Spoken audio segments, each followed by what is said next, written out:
end the U.S. blockade of Cuba. No sanctions to Venezuela. Thank you for being here on this beautiful, beautiful Saturday. Bienvenidos a todos. I was doing a lot of translating yesterday, so it's just like natural for me today. Bienvenidos a todos en este lindo sábado. We're going to start with a chant, and I was challenged today to change it up a little bit, so I'm going to try. I'm going to say alerta, and you're going to repeat it after me. We're going to try this. If I mess it up, it's okay, at least we try. Alerta! ¡Alerta! Alerta! ¡Alerta! Alerta que camina la lucha popular por América Latina. Alerta. ¡Alerta! Alerta. ¡Alerta! Alerta que camina la lucha popular por América Latina. Okay. I tried. Okay, voy a hacer la otra versión. We'll do the other version. I think I forgot it now. Creo que se me olvidó la otra versión.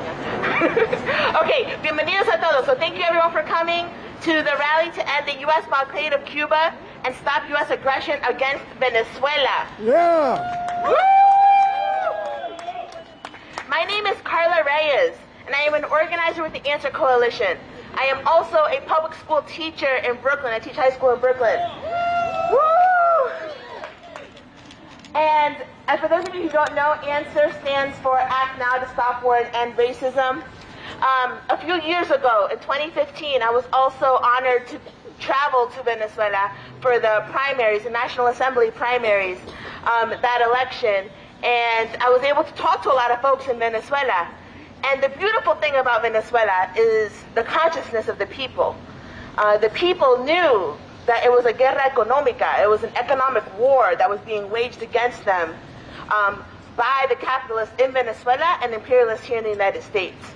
So, and that's something that I know we're all here, we're all comrades today, and we're all people struggling to raise that consciousness of people here in the United States too, and stand in solidarity with everyone being attacked by U.S. aggression abroad. So I'd like to thank our initiating sponsors for supporting us in this action. We have IFCO, Pastors for Peace, Cuba and Venezuela Solidarity Committee, the Alberto Lovera Bolivarian Circle, and the July 26 Coalition.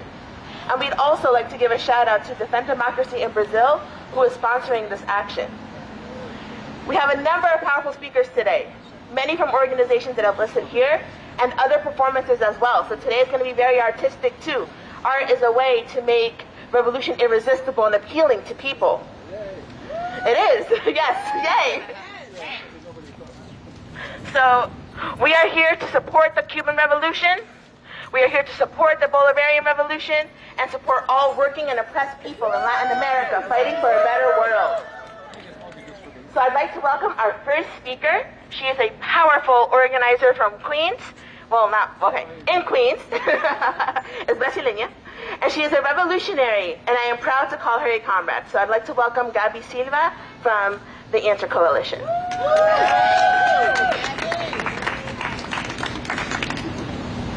Cuba sí, bloqueo no. Cuba sí, bloqueo no. Again, Cuba sí, bloqueo no. Cuba sí, bloqueo no. Woo. Thank you. Today we are gathered to raise our voices in solidarity with Cuba. We are gathered as a multinational representation of the working class. We are here because we learned this revolutionary love through Cuba.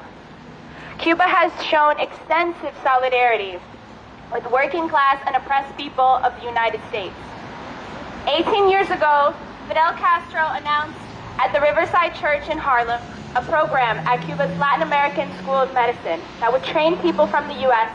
to become doctors free of charge if they worked in underserved areas upon their graduation. Cuba recognizes that education is a human right, and they protect and honor that right not only for their people, but for all people willing to serve the people and put welfare before profit. I have taught free dance classes and popular education classes in poor communities for years, and I've seen the necessity and power of free education every day. Working class students are deprived of knowledge and practices that would not only grant them more economic opportunities, but would create more wellness, self-love, and empowerment for them. And I don't just mean the important internal sense of power, but also collective power. When we learn our real history, when we learn our shared struggles and our full capabilities, we are moved to act through unity, to progress as a people. The resources Cuba offers to the working class and oppressed people of the United States can't be overstated. President Miguel Díaz-Canel said himself, Cuba is not a large or powerful country. It's not rich in natural resources, but these limitations have not stopped us from practicing solidarity on the basis of sharing what we have, not giving away our leftovers, but actually sharing what we have. It's a sacrifice in solidarity, which is practiced with humility and which has had an impact for several decades on the lives of millions of people in several continents. Tens of thousands of Cuban professionals are giving service in over 75 countries.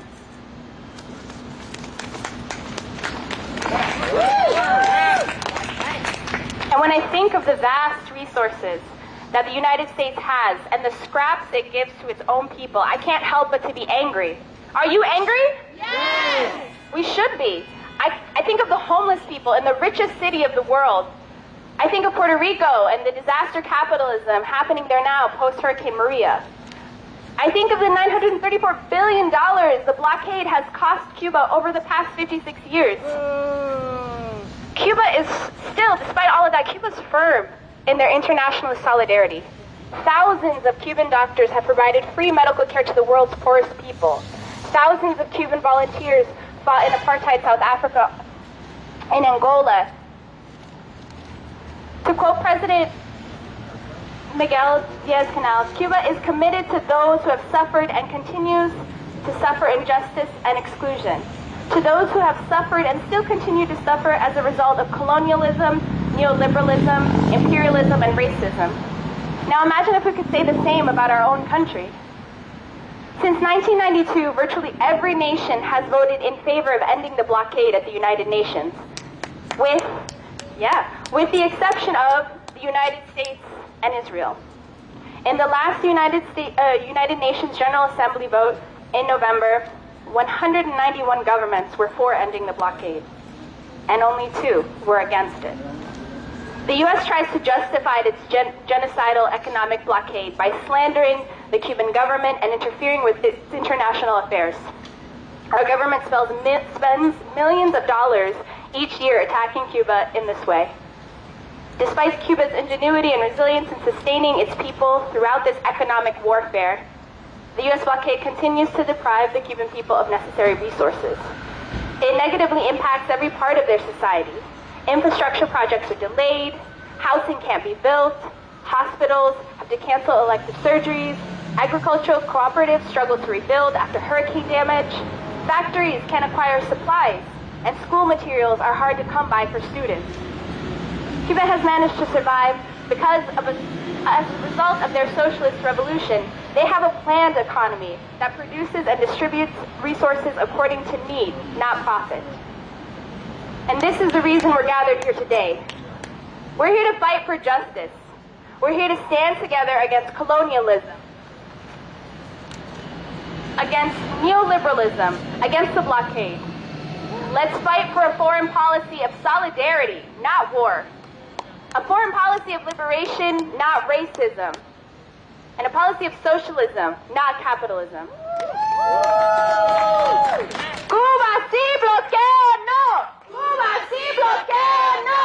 Cuba sí bloquea, no! Cuba sí bloquea, no! Thank you.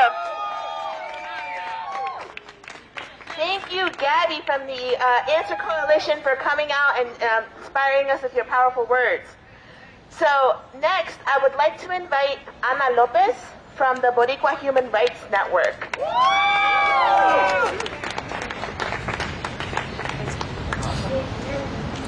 Thank you so much. I'm here to represent the Puerto Rican independence movement here in the diaspora. Right now, more than 5.5 million Puerto Ricans are living outside of Puerto Rico. There's 3 million that are living in Puerto Rico, and the diaspora is making a big difference in terms of the decolonization for Puerto Rico. So we're asking all the Puerto Ricans in the diaspora to join hands with the people in Puerto Rico for self-determination and independence. Every third Monday of the month, we come here to demonstrate in front of the UN. We're here to show solidarity to our brothers and sisters in Venezuela and Cuba. These are countries that have committed themselves to the independence and self-determination of Puerto Rico. Without Venezuela and Cuba, Puerto Rico cannot achieve its ultimate goal of freedom. So we want to make sure the U.S. stays out of Cuba, stays out of Venezuela, y que viva Puerto Rico libre y socialista. Thank you. The next person. El pueblo unido jamás será vencido. El pueblo unido jamás será vencido. Woo! Woo! It's the awkward thing. You never know when to end the chant. Like some people keep on going and then others don't. It's okay though. We all have energy. To do here in the belly of the beast, destroying U.S. imperialism here. That is the job of the left. Now I have Roy Ruiz, who is our next speaker. Roy is a poet who we've had the pleasure of meeting at the Justice Center in our open mics, and we're honored to have him here today to speak truth to power through poetry. And I think he's also giving like his own little talk. So thank you, Roy. Thank you. I just got back from Cuba. I was there for like a week. Like she said, I am a native Peruvian. I do spoken word poetry. I didn't prepare a poem for today because I'm still trying to decompress. I just have the tendency to want to speak to the man, you know? So I want to like face that way and scream, but like I want to try to. Anyway, so I just wrote down some thoughts and I wanted to probably just share that. When I went to Cuba, it was native for me to think that the Cuban government and communism was responsible for Cuba's poverty, right? It seemed natural to think that the conditions of a country are directly the result of the responsibility of the ruling class to the people. But in Cuba, I saw poverty and I thought, what is the communist government doing to stop this? Why are the Cuban people so poor? In Cuba, poverty is a way of life. But the Cuban does not let this reality become an excuse for self-loathing. Much like in our capitalist country, the Cuban has to work one job and some hustle on the side to make ends meet. Tourism has become the largest market in Cuba, a market that yields outstanding results. For the first time in a long time, and thanks to the Obama administration, Cubans are able to trade and profit from business opportunities with people like myself, who wanted to share in the Cuban experience and folklore. However, aside from tourism, there isn't much else that the Cuban can do to maintain their living. Tourism is so profitable that people are dropping out of schools to drive cabs because there's no money in studying to be a gym teacher or a business owner when there's no business. And why am I talking about tourism? Because Cuba needs businesses. It's not the Cuban cannot thrive. Cuba cannot thrive not because the government is limiting their opportunities, but because the United States is limiting their opportunities. It isn't the Cuban government that's holding business from the Cuban. The Cuban government wants business for Cuba. And if it can't pay their people, it's not because the Cuban government is trying to enrich themselves. It's because they just don't have a lot of money. It's a lack of trade. That's why we're here, the embargo. The embargo is a noose tied around the Cuban's neck, because the embargo doesn't only restrict import-export trade with the U.S., it punishes all other companies for doing business with Cuba, which means essentially that the countries that are closest to Cuba, the countries that could easily help lift Cuba out of poverty, the Dominican Republic, Puerto Rico, Haiti, Jamaica, Panama, Mexico, all of them and their companies have to choose between doing business with Cuba or the United States. How profitable would Cuba become from doing business with the world? We will never know until the embargo is lifted. It's hypocritical that the U.S. would propose a lift of the embargo when Cuba adopts American democracy and free elections, when I have myself been witness to how democratic these elections have been in a race where Hillary Clinton won the popular vote, but lost the electoral vote. It's hypocritical that the U.S. would propose a lift of the embargo when Cuba legalizes all political activity, grant freedom of the press, recognize human rights, allow labor unions, and then turn around and do business with Saudi Arabia, China, Vietnam, Cambodia, Zimbabwe, Laos, and Bahrain. What the embargo is, what it really is the whiny condemnation of a 1960s corporate America. It was a bunch of whiny corporations that didn't like Castro's agrarian reforms. And then when Castro made it illegal for non-Cubans to own local plantations, sugar took a plunge in the stock exchange and then complained to Eisenhower that they were losing money in profits. They even went as far as lobbying the Eisenhower administration to fund the Cuban-American invasion so they could retake the land. Let's stop pretending that the Cuban embargo has anything to do with communism, Marxism, Leninism, or the Castros. The blockade is strictly rooted in the greediness of corporate America that almost went out of business because they recognized the power of Cuban sovereignty. And they didn't want to hand the land over back to the Cuban people who worked it. The Cuban embargo is old, it doesn't work, it's never worked, despite what it might have been originally designed to do. It's become an exclusive American capitalist economic weapon to deny the people of Cuba the trade they so desperately need to thrive. And then turn around and blame communism, as good old America always does. Point fingers at totalitarian regimes and pretend like it didn't have anything to do, no role to play in the fueling of those conditions. Like how we condemned Germany and allowed the mobile industry to do trade with the Nazis and building a machinery of war. Like how we helped assassinate democratically elected Salvador Allende and installed Augusto Pinochet, resulting in a military dictatorship for the last 17 years, killed and tortured thousands of Chileans. The list goes on. The Cuban embargo is an American hypocrisy. The Cuban embargo is an American failed attempt to retake land from Cuba. The Cuban embargo is an unfair use of economic power to help starve an island that possesses no more threat to America than does its own white terrorism, crumbling infrastructure, the lack of health care, opioid crisis, lack of education, prison system, and the raging addiction to war. The Cuban embargo is just plainly stupid and it needs to go. Thank you, Roy, for your powerful words. A new society can't thrive with sanctions. Sanctions are an act of war, and we know this. They are meant to deprive people of their livelihood, and we see that not only in Latin America, but in the Middle East, in Iran, in Iraq, in Afghanistan. We see it everywhere, and it is our job to stop that. So for our next speaker, we have Sharon Eolas from Workers' World Party. Cuba si bloqueo no. Cuba si bloqueo no. I want to talk about Cuba from the point of view of what it's done by fighting U.S. imperialism and building socialism in Cuba, which means health care, education, and building a socialist society. That's what they've been able to do in this small country that's been blockaded for nearly 60 years by U.S. imperialism.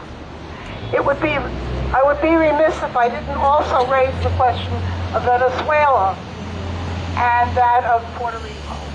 Venezuela, which is fighting against a near invasion by the U.S. into Venezuela to take over that country, but they're also fighters, and they follow the example of Cuba.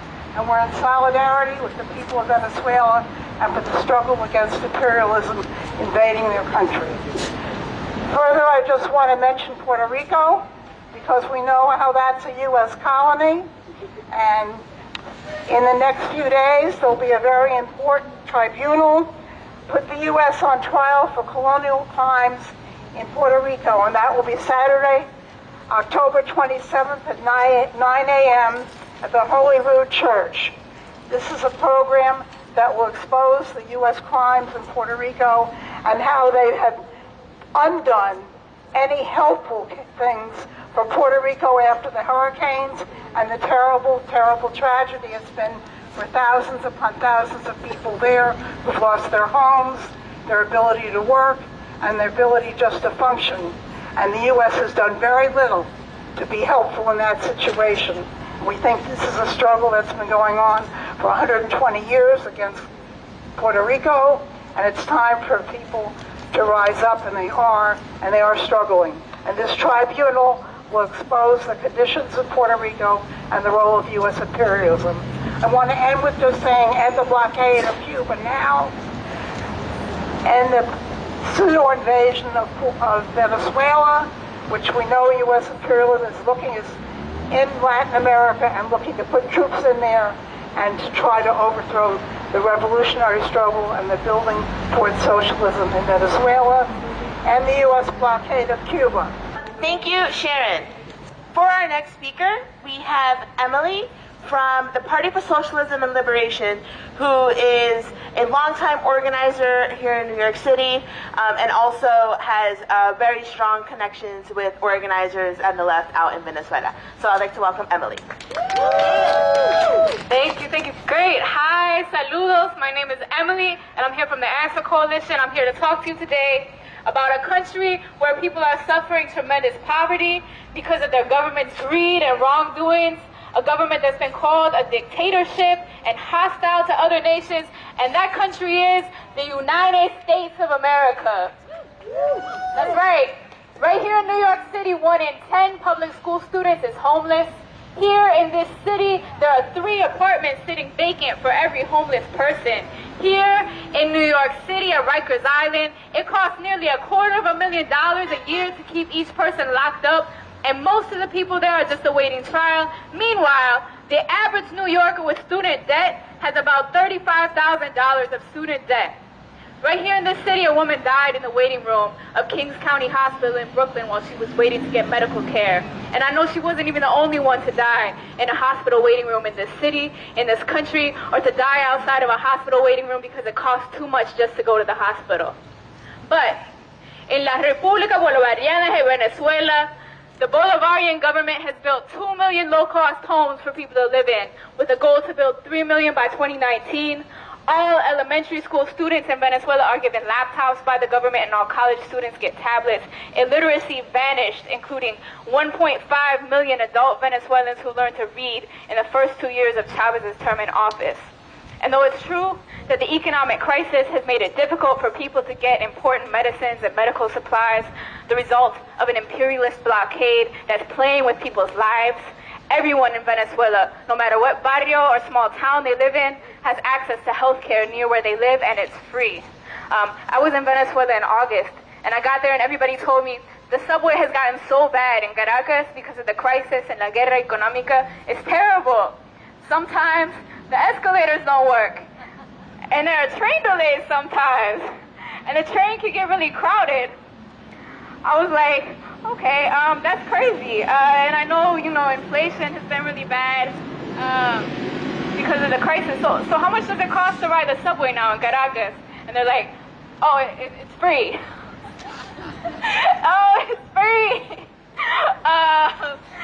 So I know what I'm saying, but this is nothing to play about. Venezuela is under serious attack from the international media and from United States foreign policy. U.S. economic sanctions have cost Venezuela about $6 billion just over the past year, adding to all the factors exacerbating the crisis like speculation on the currency, hoarding and trafficking of basic food and other supplies, and the Saudi-manipulated steep drop in crude oil prices coinciding with the start of this crisis.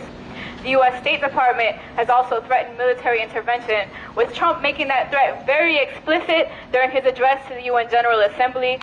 This is a very serious matter because we've seen what the U.S. has done in Honduras, Haiti, El Salvador, Nicaragua, Panama, Chile, Cuba. And that's just in Latin America. Let's talk about what the United States has done in Iraq and Libya and other places that produce oil. Oil, exactly. And let's talk about the U.S. relationship with Venezuelan oil. To this day, the U.S. is the biggest buyer of Venezuelan oil. The U.S. buys more Venezuelan oil than Venezuela's next 2 largest buyers, China and India, combined. And up until 2017, the U.S. bought more oil from Venezuela than from any other OPEC country except Saudi Arabia. Before Chavez, all the money from Venezuela's oil production went to the U.S. and British oil companies and to a very tiny sector of the Venezuelan elite, but Chavez changed that. And as of 2017, about 75% of the budget in Venezuela went towards social programs like housing, health, education, public infrastructure, with the social commitment continuing despite the drop in world oil prices, despite the crisis. because Venezuela is committed to a vision of a different kind of society.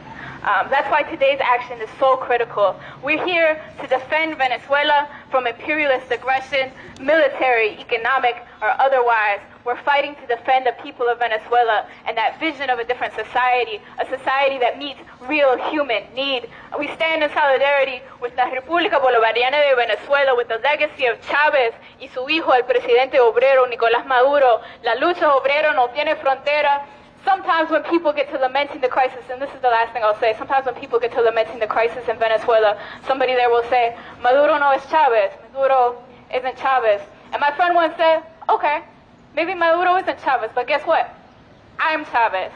And if you've ever seen how Chávez used to get up there in his campaign speeches and say, Chávez ya no soy yo, Chávez es el pueblo, Chávez is the people, and there would be a crowd with 1 million people from every barrio, people who traveled from the campo to see him gathered, all dressed in red, and he would point to as many people as he could in the audience, one by one, and say, you are Chávez, and you are Chávez, and you are Chávez, tú eres Chávez, tú eres Chávez, tú eres Chávez.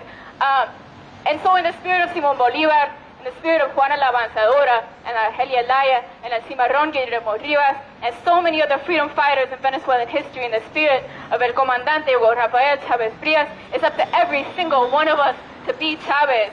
Chávez vive!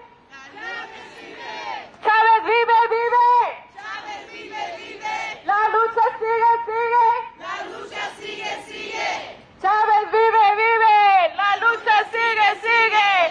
Chávez vive, vive! La lucha sigue, sigue! Chávez vive, vive! La lucha sigue, sigue! Thank you so much. Thank you, Emily. I'm really glad you brought up that Chavez Maduro. Emma Gollinger put out an op-ed in the New York Times talking about how Maduro is a dictator and Chavez wasn't. And I was like, you clearly don't understand the Venezuelan people and the Venezuelan struggle and what the Bolivarian Revolution is all about, if that's what you think. So your politics are trash. Next person. So I am so happy to to welcome this amazing organizer. Her name is Miriam from Defend Democracy in Brazil, which is, yes, clap it up, which is an organization that supports initiatives that defend the rule of law and democracy in Brazil, uniting the Brazilian community in New York with community in Brazil. Also, she's like an OG, been in the movement for decades, so she's pretty awesome. So, Miriam, here you go. Buenas tardes, boa tarde, compañeros, camaradas de la lucha in defense of Venezuela, right to be Venezuela, right to be a democracy that Venezuela is. We are here in solidarity to Venezuela to say Venezuela is a democracy and has to be like that. In Brazil, we had our democracy in the past. Today, everybody knows what's going on there. Our President Lula, that was a friend of Chavez, that together with Chavez, with Chile, with Argentina, in the decades that we entered the century 21, with our democracy, when the people say enough is enough of the elites grabbing our resource, grabbing our money, grabbing our government for them and not for the people. That's why, until today, they are afraid of Venezuela. They are afraid of Lula. They are afraid of the memory of Chavez. They are afraid of Cuba. Why? Because the people there say enough is enough. And we want democracy. We want our resources, our wealth for the people too. So we are here to say, stop the coup in Brazil and stop persecution of Venezuela's democracy. We are suffering in Brazil for 4 years now because they ousted our elected president Dilma Rousseff. Not enough, not half enough. They prosecute Lula. They came with lies to put our leader in prison. That was they would do in Venezuela if the people were not there resisting every day against dictators, against big capitalists that wants our oil. They want the oil of Venezuela. They want the oil of Brazil. They want us to be in Latin America forever, their backyard, for their commercial war, and they don't care about the people. This is why there is invasion, there is intrusion in every single country now in Latin America politics, to keep right-wing in power, to keep them getting our arrests every day. And the people, the working class, the women will have to pay for that. To pay for that, their big money. This is why we, the collective Defend Democracy in Brazil, are fighting from New York City since 2016. Since they start to say, a coup d'etat will come. In the beginning, we could not believe that. We could not believe that 54 million voters would be betrayed like that. But they did it. They did worse. They have the media in Brazil. They have the judiciary. They have the arms. They have the money. They have everything. That's why we are in this big mess, in this big trouble today. A fascist can become a president of Brazil. And you say, is there democracy in Brazil? Would be democratic elections? No. Fraud. Fraudulent elections. Because the front runner that was Lula is in prison for nothing. They have no proof against Lula. However, he's there in prison. So, the elections in Brazil, we Democracy in Brazil Collective, we want to alert everybody. We want to alert the world and our compañeros and comrades from Latin America. Elections in Brazil are already a fraud from the beginning. But we tried. We, at the Workers' Party, leftist parties in Brazil, we had no choice but run the game. And we are doing that. We are playing the game. And again, the powerful people, companies, supported and advised by Steve Bannon are there in Brazil, influencing our elections. They send millions with their money. They invaded WhatsApp. They invaded Facebook, sending millions of messages for Brazilians that are exhausted of politicians. And why they are exhausted? Because as in Venezuela, we have the powerful media to every single minute send a message to the people. The Workers' Party is corrupt. Lula is a corrupt. Everybody. They are sending this message every second in the television in Brazil. We, the people, have to build our independent media.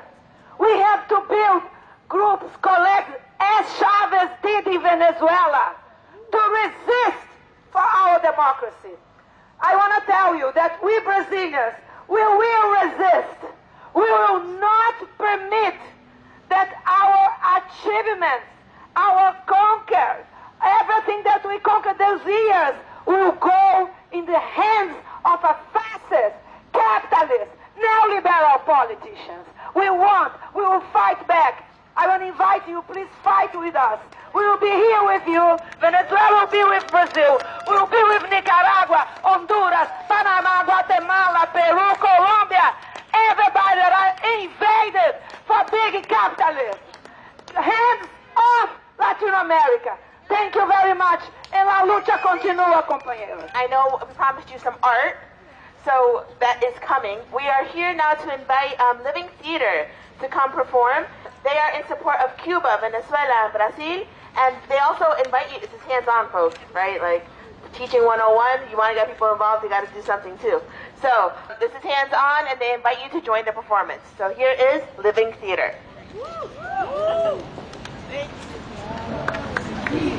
Oppressed, terrified of our descent, downbeat, oppressed, terrified in our descent, downbeat, oppressed, terrified in our descent, downbeat, oppressed, terrified in our descent.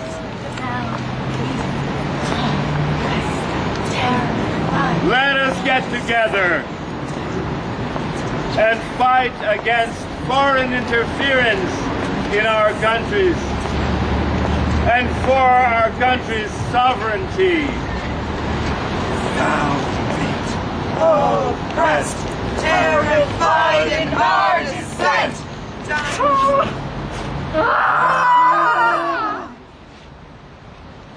But we swear To rise up. Nós juramos nos levantar, pero juramos levantarnos. The Universal Declaration of Human Rights. Let us list the human rights being threatened in Nicaragua, Cuba, Venezuela. Brasil Freedom is a human right. Freedom is a human right. Public safety is a human right. Access to health is a human right.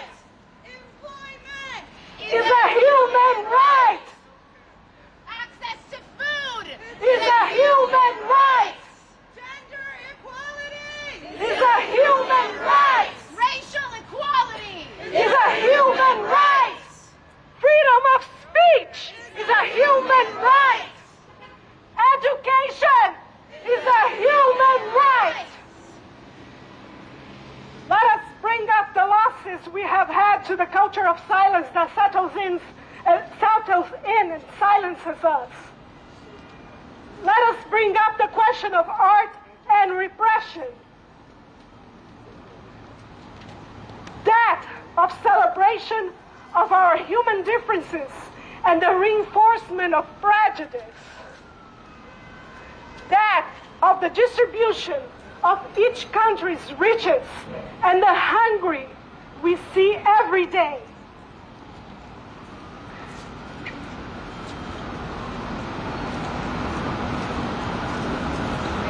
Em uma palavra, o que seria melhor para todos nós agora? In one word, what would be the best outcome for all of us right now? Socialism. Socialism! In one word, what would be the best outcome for us right now? Liberation. Liberation! A world for workers. A world for workers! Just voting. Just voting! Utopia.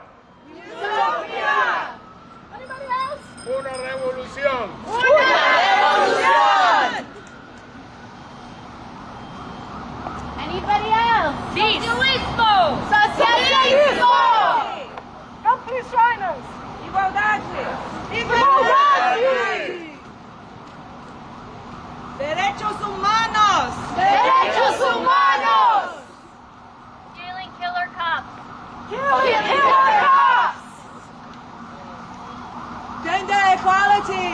Gender equality! Love! Love!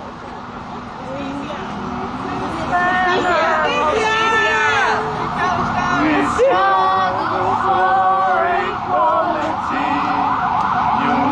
united under a blanket of light,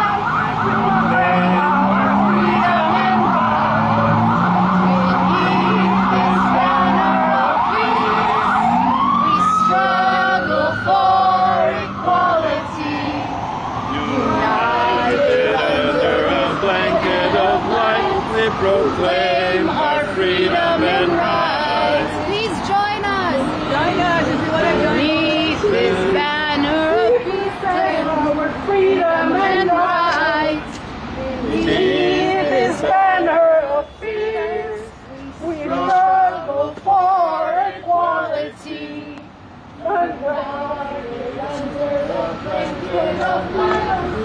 We proclaim our freedom and rights.